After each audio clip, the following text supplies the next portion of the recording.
Nako, talagang wonderful. Wonderful love. Hallelujah, Lord. Salamat po. Pag-pray muna po tayo. Shalom sa lahat. Kapayapaan ng Diyos ang sumaating lahat. Lord, salamat po. Wala pong gawa ng kalaban, Panginoon, ng any distraction ang mangyari po sa amin. Ma-focus po namin ang aming mga atensyon sa inyo at we take every thought captive and put it into the obedience of Christ, Panginoon. Salamat po. In Jesus' name, Amen. Yun, ito pala. Napaalala po kanina nung patotoo ni Ate Chona, kasi po ang sabi ni Ate Chona, parang imposible pero napagawa yung bahay niya. Pinaalala po sa akin ng Lord yung kay Abraham na siguro sinadya din ng Lord na paabutin ng 90 years old si Sarah para talagang maipakita na walang imposible sa Panginoon. Nung nanganak siya, 90 years old, sino ang mag-aakala na pwede pa yun, di ba? Kaya talagang ang Diyos lang ang may kaya. Amen. Ngayong araw po is talagang siguro wala po kasi kung na-prepare na na patawa, patawa, yung mga storya, ganyan. Pero kanina po, nung nasa CR po ako, na nararamdaman ko po na very welcome sa ating lahat kung ano yung maririnig natin. Kumbaga parang wala nang hinanda na ng Lord, parang hinanda na ng Lord yung mga puso natin. So, na-comfort po ako kanina doon. Yan. So, ang title po natin ay Constant Reminder. Kapag po ba kayo ay pinapaalalahanan, ano po ba yung inyong mga reaksyon? Kayo po ba, welcome po ba sa inyo? Paalala lang, ganito. Ano ba ang reaksyon mo pagka gano'n? Siguro depende rin din sa taong nagsasalita, Minsan pinapakinggan mo, minsan hindi. Pero sabi po sa Proverbs, "My son, remember what I say and treasure my commands. Obey my commands and you will live. Guard my teachings as you would your own eyes. Remind yourself of them. Write them on your heart as if on a tablet." Sa Tagalog po, aking anak, salita ko'y ingatan at itanim sa isip at huwag kalimutan. Ang utos ko ay sundin mo upang mabuhay ng matagal. Turo ko'y pahalagahan tulad ng iyong mga mata. Kung paano daw po natin inaalagaan ang ating mata, ganun po tayo mga laga sa mga turo ng Diyos. Ito'y itali mo sa iyong kamay at sikapin mong matanim sa iyong isipan. Sinabi po dyan, itali sa iyong mga kamay at sikapin mong matanim sa iyong isipan. Matagal na po, sa akin po nagminister na yung salitang yan. Kaya po pagka ako merong gustong gawin para sa Lord, meron po akong tinatali dito sa akin. Either magsusuot ako ng relo sa kanang kamay o anything na pwede kong magpaalala. So every time na makikita ko yun, naaalala ko kung ano yung gusto kong gawin sa Lord. So ayan, sabi, itali mo sa iyong kamay at sikapin mong matanim sa iyong isipan. Yung paalala po, nasa 2 Peter din po yan. So kahit alam na ninyo ang katotohanang inyong tinanggap at matatag na kayo rito, lagi ko pa rin kayong paaalalahanan tungkol dito. Minabuti kong sariwain ito sa inyong isipan habang ako'y nabubuhay pa. So ibig sabihin po, ang paalala po ay hindi lang sa atin. Maging kila Peter po, ang paalala, ang word na paalala ay napakahalaga. So, kaya po ito sinasabi ngayon, is para magkaroon po tayo ng ibang mindset na every time na meron tayong maririnig at sinabing paalala lang kapatid, mag-iiba po tayo ng mindset. Kung dati po ay, ayoko siyang pansinin. Pero ngayon, kailangan po, pag sinabing paalala lang kapatid, maging iba po ang dating sa atin ito. Yan. Yun. Wala. Hindi pa po ito yung ating topic, pero naisip ko lang po na sariwain sa ating lahat, paano po ba tayo niligtas? Nakalagay po sa Acts 3:19, "Now repent of your sins and turn to God, so that your sins may be wiped away."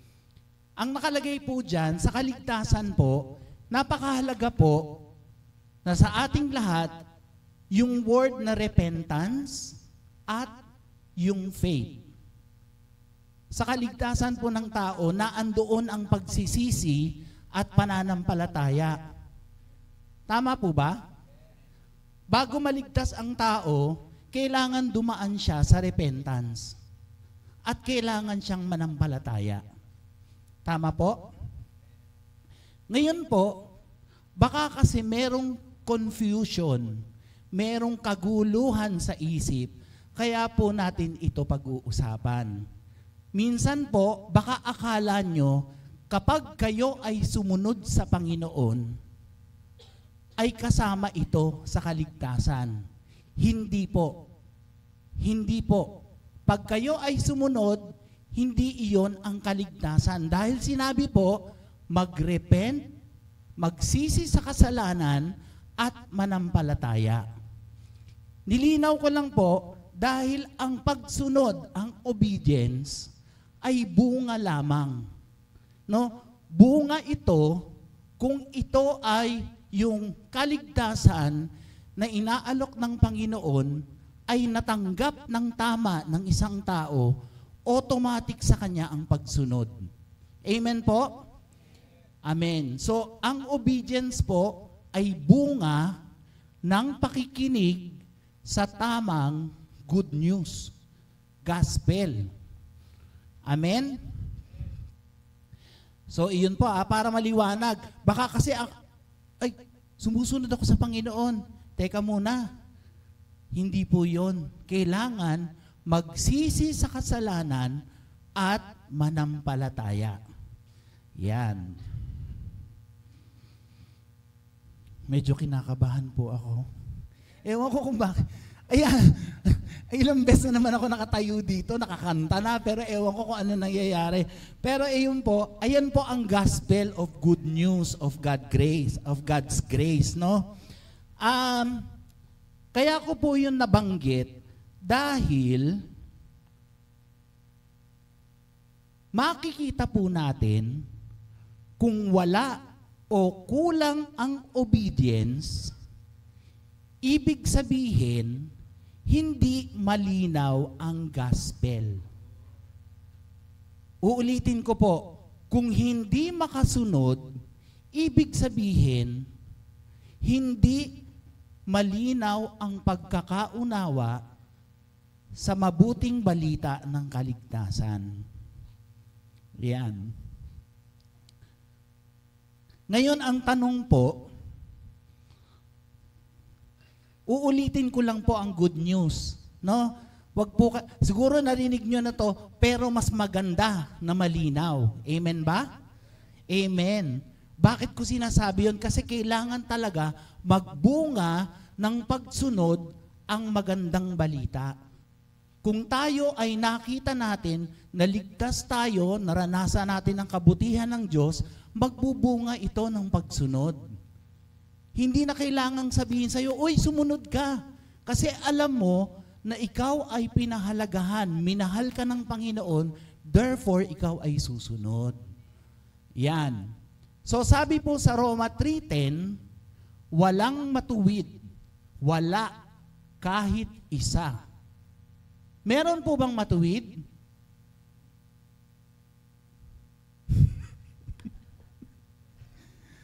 Yan, ulitin ko po. Sabi po sa Roma 3:10, walang matuwid, wala kahit isa. May matuwid po ba? Wala. No, wala po. Kaya po, kahit na tumingin tayo sa paligid, ang sabi po ng salita ng Diyos, walang matuwid. Wala kahit isa. So therefore, kung hindi matuwid, yon. Dahil hindi po matuwid ang kahit isa, anong nangyari? Ayun. Lumalabas po, ang lahat ay nagkasala. Nagkasala ka ba, kapatid? Ayan. At walang sino mang nakaabot sa kaluwalhatian ng Diyos. Lahat po tayo ay nagkasala. Lahat po tayo ay nagkamali. At dahil tayo ay nagkasala, wala ring nakakaabot sa kaluwalhatian ng Diyos. Kailangan po ito malinaw po sa atin. Kasi po baka meron pong nag-iisip, okay ako, mabuti ako, mabait ako. Ang sabi po ng salita, walang matuwid, wala kahit isa. Ang lahat ay nagkasala. Ano po bang ibig sabihin ng lahat? All. Yan. At ang sabi po sa Roma 6:23, sapagkat kamatayan ang kabayaran ng kasalanan. Ang lahat ng tao, ayan lahat ang lahat ng tao ay nagkasala. At ang kabayaran nito ay kamatayan. Mamamatay ang lahat ng tao. No? Ayun po ang destiny ng tao. Ngayon, ang tanong po, pinag-usapan natin yan. Ang tanong, deserve mo bang maligtas? Ayan. Kaya ko po tinanong, kasi para makita po natin, kung tayo pong lahat ay nagkasala, ang deserve po natin ay mamatay. Ang deserve po natin ay mapunta sa impyerno. Kasi nagkasala po tayo. Ayun po ang deserve ng lahat ng tao. Mamamatay, mapupunta sa impyerno. Kasi nagkasala. Kapatid, dapat alam natin ito, na ako, dahil ako ay makasalanan, pupunta ako sa impyerno. Ayun ang deserve ko. Ayun ang deserve nating lahat. Amen po? Kasi ayun ang sinabi po ng salita ng Diyos, walang matuwid. Wala kahit isa. No?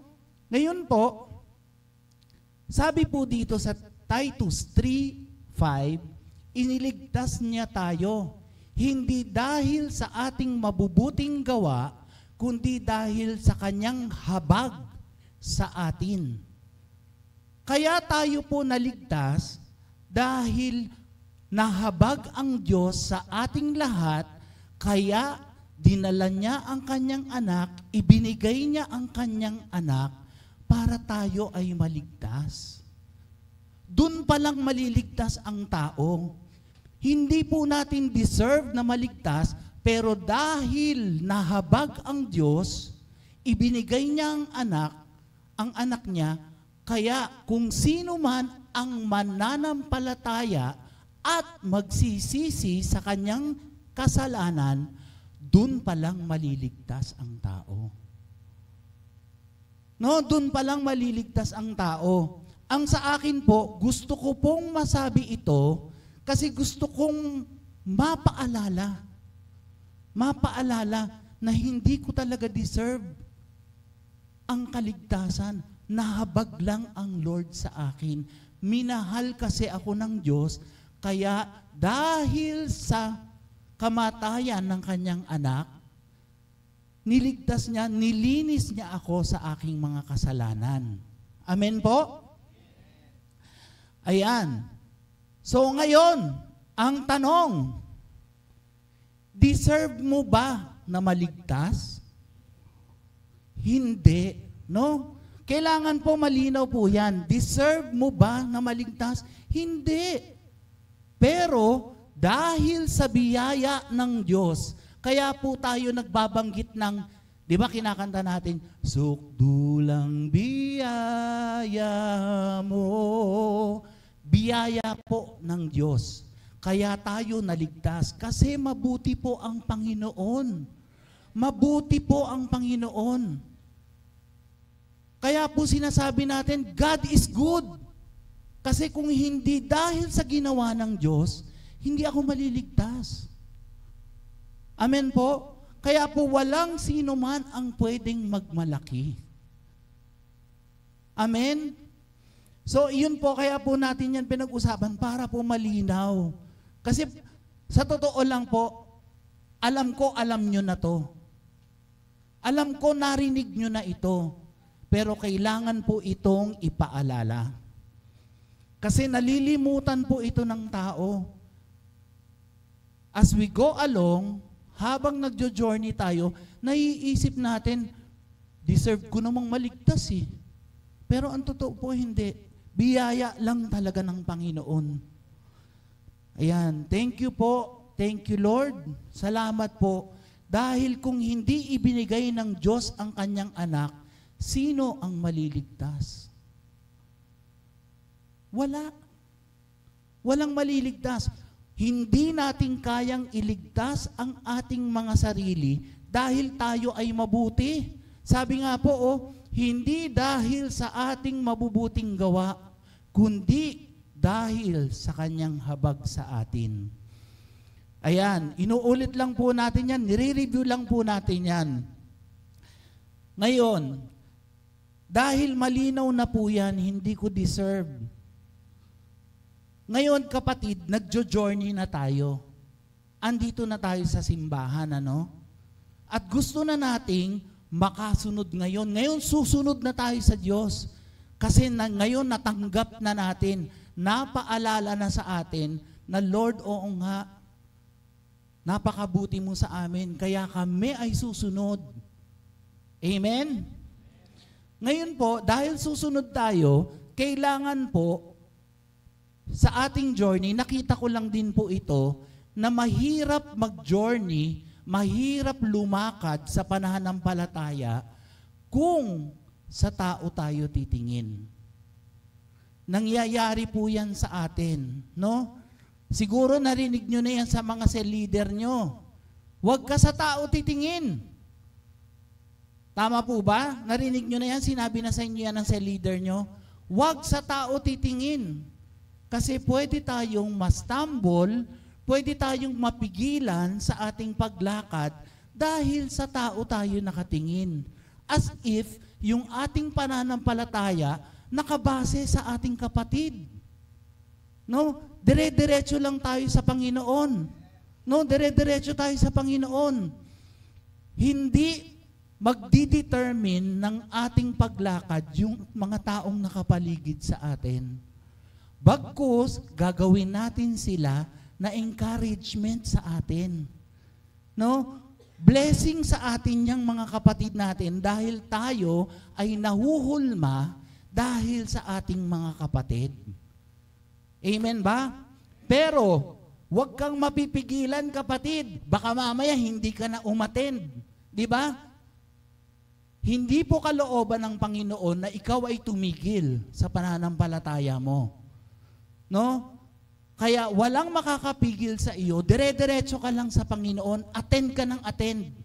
Kahit nakita mo na, ano bang nangyari dun sa kapatid na yon? Dahil, eto na po, walang perfect. Di ba wala naman talagang perfect? Walang perfect. Kaya wag nating i-expect yung kapatid natin ay perfect. Kahit si pastor, hindi po perfect si pastor. No? Kasi baka mamaya makita natin si pastor, isang araw nagkamali ng salita si pastor. Baka ma-stumble tayo. No? Kaya po, ang gagawin natin talaga si pastor, encouragement sa atin talaga. Pero hindi iyon, ay naku, si pastor nagkamali, ay, hindi na nga ako a-attend next week. Di ba? Hindi po ganoon. Kalooban sa ating lahat, magpatuloy tayo. Amen ba? Ayan ang gusto ng Panginoon. Ayan. So, teka muna. Ilang oras na ba? Matagal na po. Ayan. Sabi po, dyan.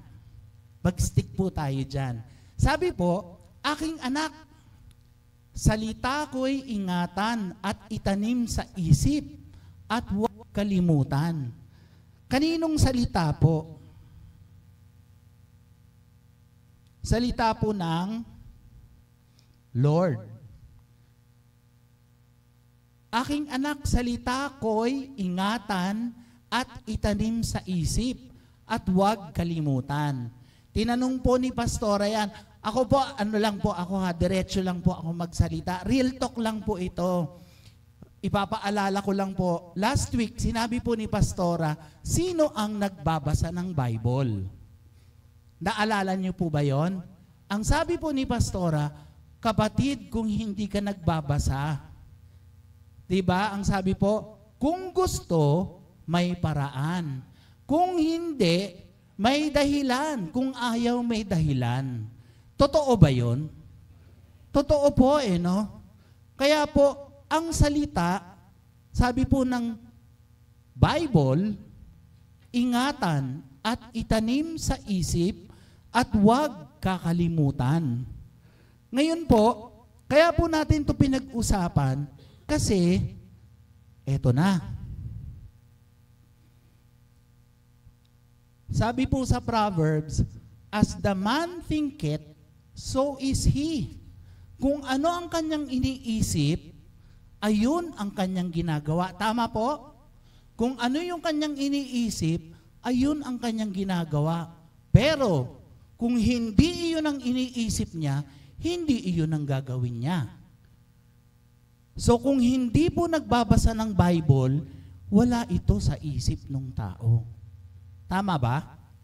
Kapag nasa isip, malinaw sa isip natin na dapat ay nagbabasa tayo ng Bible, ayun ang ginagawa natin.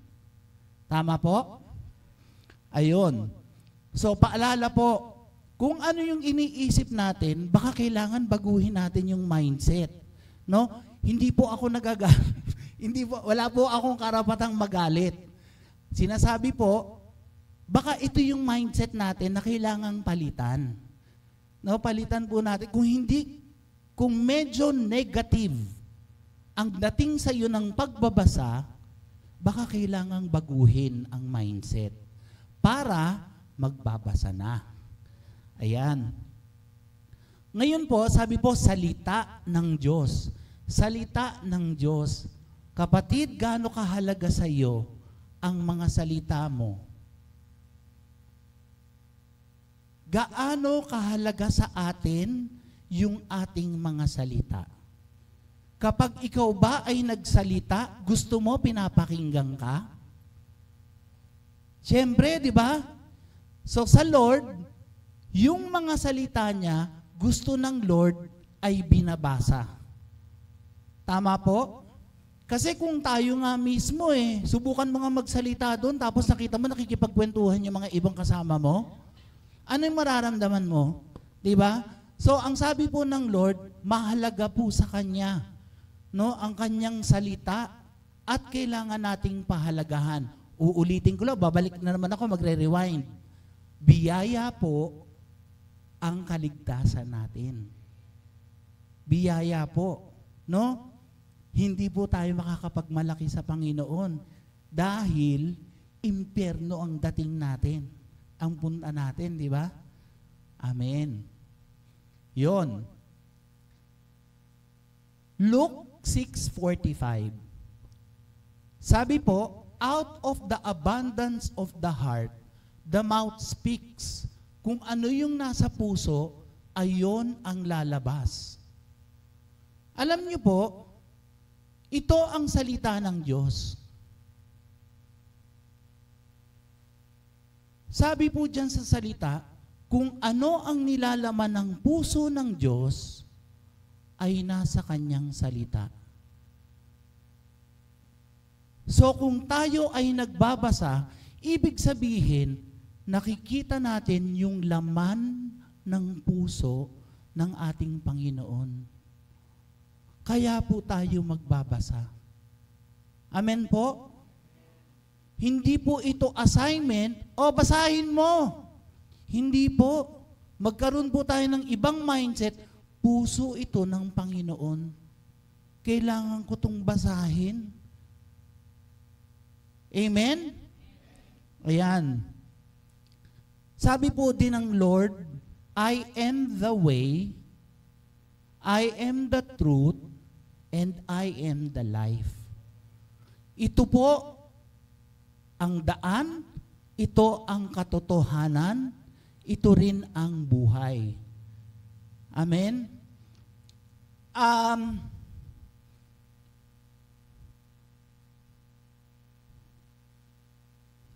Wala ako.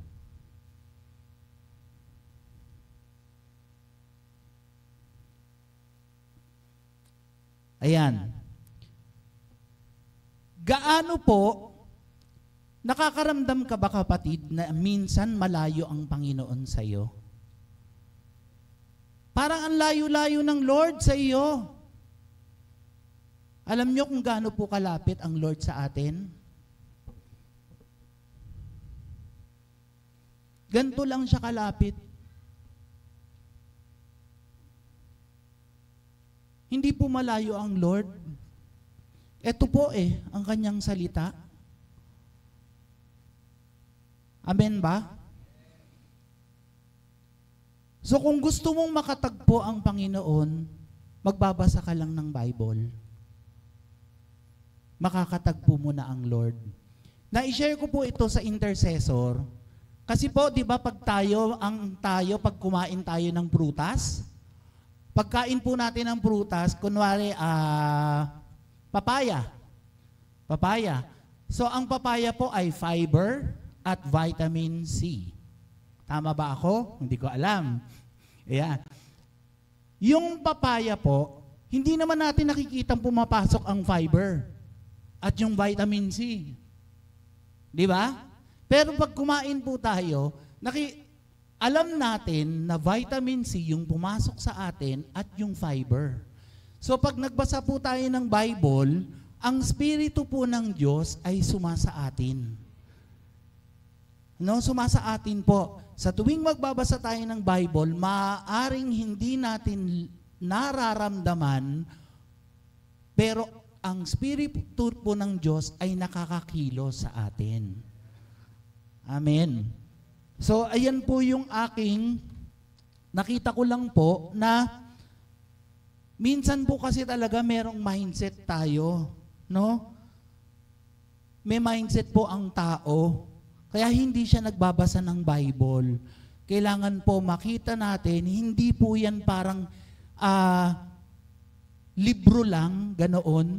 Ay, libro lang yan. Hindi po, iba po ang Bible. Sabi nga po, ayan ang pinaka-best-selling book of all time. Ang Biblia po. At na-imagine ko po yon, sabi nga po, di ba, narinig nyo na rin to, sa pamamagitan ng salita ng Diyos, nalikha ang mundo. May kapangyarihan po ang salita ng Diyos. Amen ba? Ayan. Sabi po sa Hebrews 4:12, malapit na po tayong matapos. Ang salita ng Diyos ay buhay at mabisa, mas matalas kaysa anumang tabak na sa magkabilay may talim. Ito'y tumatagos maging sa kaibuturan ng kaluluwa at espiritu, ng mga kasukasuan at buto, at nakakaalam ng mga iniisip at binabalak ng tao. Kaya ko po siya isinama dahil application po ito. Kapag tayo ay nagbasa ng salita ng Diyos, ito po ay may talim. Nagsasalita ang Diyos at nagsasabi, anak, ganito. Anak, ganito. Alam niyo po yung konsyensya, yung budhi natin, pag nangusap po, pwede mo bang baliwalain?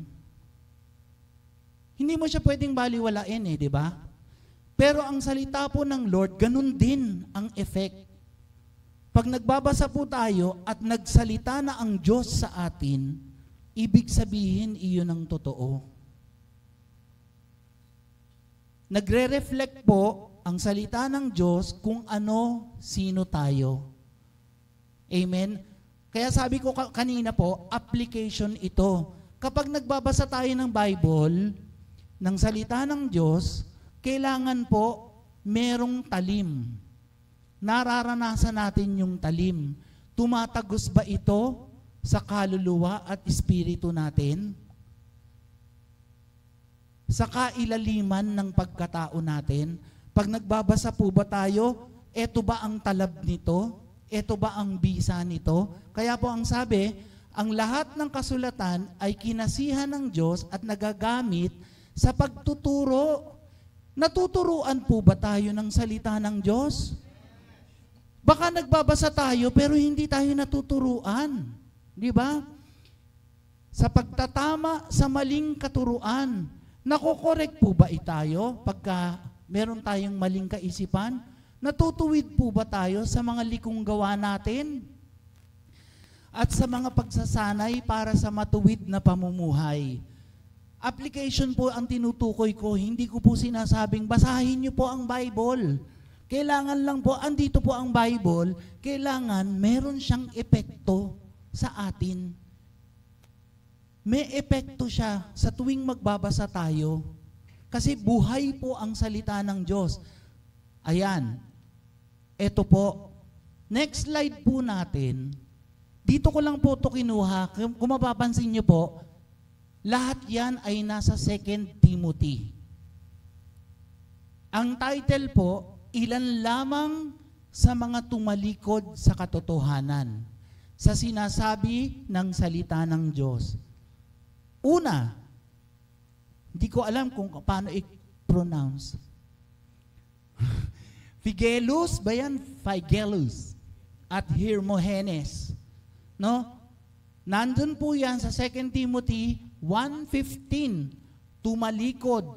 Si Pablo po ang nagkikwento na kasama niya itong dalawang taong to at tumalikod sa katotohanan.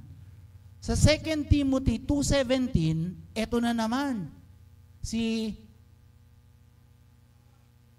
Hymenaeus at Philetus, no?